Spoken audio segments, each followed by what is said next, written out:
എടോ അപ്പനെന്ന് പേരുള്ള third rate ചെറ്റെ താൻ ആരാടോ? നാട്ടുരാജാവോ? നാട്ടുരാജാവ്. ഞാനെല്ലാം മറന്നു എന്ന് നീ കരുതി അല്ലടാ തെണ്ടി കഴിവറണ മോനെ.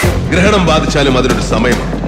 സൂര്യൻ ആ കറുത്ത മറവിട്ട് പുറത്തു വരും. നിന്റെയൊക്കെ സർവീസ് നിഘണ്ടുവിലെ തലയിൽ കിരീടമുള്ളവന്മാർക്ക് അവന്റെയൊക്കെ തന്ത ഉണ്ടാക്കിയ നിയമം അല്ലേ? Since the law is always above the law. എടുത്ത് കാർക്കിച്ച് തുപ്പും സക്കീർ ഹുസൈൻ. ഇനി എന്റെ കുഴം.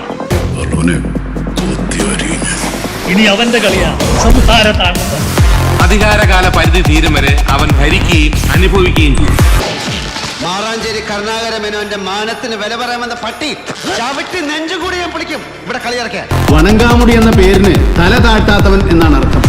ആ പേര് അവൻ മാറ്റേണ്ട സമയമായി. ഒന്നും നടന്നില്ലെങ്കിൽ തന്നെ പച്ചയ്ക്ക് കൊളുത്തിയിട്ടേ ജഗന്നാഥ് മണ്ണിൽ. ഞാനിങ്ങനെ പൂരത്തിന്റെ സാമ്പിൾ വെടിക്കെട്ട് നടത്തുന്ന പോലെ ഈ 6 അടി 1.5 ഇഞ്ചിൽ സവാരി ഗിരിഗിരി നടത്തും. ഒരു കോപ്പം വേണ്ട. മോനെ ദിനേശ, എന്നെ തടയാൻ നിൽക്കല്ലേ? തടഞ്ഞാൽ നിന്നെ ഈ പെരുവഴിയിലിട്ട് തല്ലി ചതക്കിയല്ല, കുത്തി കൊല്ലും ഞാൻ. തട്ടെന്ന് പറഞ്ഞാൽ തട്ടും. ചാവുട്ടിന്റെ കുറുനാവ് പിഴുതെടുക്കാൻ ഞാൻ കള്ളം. വേലായുധനെ നേരെ നിന്ന് അടിക്കാനുള്ള ചങ്കുറപ്പ് നിനക്കായിട്ടുണ്ട്.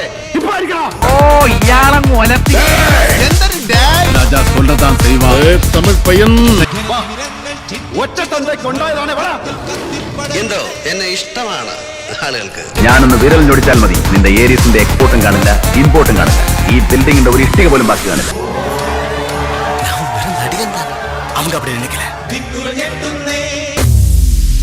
അവനെ കിട്ടാതെ ബിലാലി കളം വിടുന്ന പ്രശ്നമില്ല. നീ എന്താ ഈ കത്തി വേഷത്തില്? ആന്റണി പഴയ സ്വഭാവം കണ്ടെന്ന് വെച്ചിട്ടുള്ളൂ. ആണത്തം പണയം വെച്ചിട്ടില്ല. ചേട്ടത്തിനും പറഞ്ഞ നിന്റെ ചങ്കിളി ഞാൻ പുറത്തു വരും പൊട്ടി. ഈ ഹരിക്കുമ്പോഴും കുളിക്കുമ്പോഴും ഉത്തര ശരിയാണെന്ന് തോന്നിയാവുന്നത് ഹജ്ജ് കുളിക്കാൻ നോക്കുന്നല്ലേ.